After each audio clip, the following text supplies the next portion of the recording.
మా ఫ్రెండ్ గారు ఫోన్ చేసి అరే కార్తిక్ అన్న బర్త్డే ఎలా మర్చిపోయావు అర్జెంట్గా టాకింగ్ టేబుల్స్ దగ్గరికి వచ్చి అంటే వెళ్ళిపోయాను.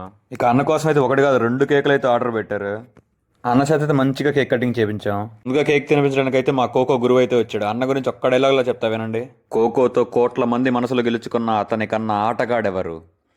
ప్లేయర్ కోసం తన టైంనే త్యాగం చేసిన అతని కన్నా గొప్ప త్యాగమూర్తి ఎవరు? చూపుతోనే ఎదుటివాడి గేమ్ ప్లేని అంచనా వేయగల అతని కన్నా గొప్ప స్పోర్ట్స్ మ్యాన్ ఎవరు? అన్బీటబుల్ టీమ్స్ని కూడా బీట్ చేయగలం అని ధైర్యాన్ని ఇచ్చిన అతనిని మించిన గొప్ప కెప్టెన్ ఎవరు? He's A player, captain, sports man, what not, he's everything.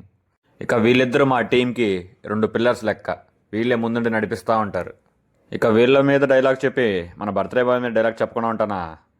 పులితో వేట, కార్తిక్తో ఆట, వద్దురా బేట. ఇక అన్ననైతే మామూలుగా ముస్తాబ్ చేయలేదు. పాప అన్న ఇన్నర్ ఫీలింగ్ ఇదేనేమో. ఇక అన్నకైతే ఈ బర్త్డే మర్చిపోలేని బర్త్డే అయిపోద్ది. చివరికి అన్న సిచ్యువేషన్ అయితే ఇది. ఇంకా లాస్ట్లో నాకైతే పెద్ద ట్విస్ట్ ఇచ్చారు. నాకు గుడ్లు కొట్టారు అన్ని. ఇదే మీరు వెళ్ళే ముందు లైక్ అండ్ సబ్స్క్రైబ్ చేసుకోండి. ఉంటా మరి.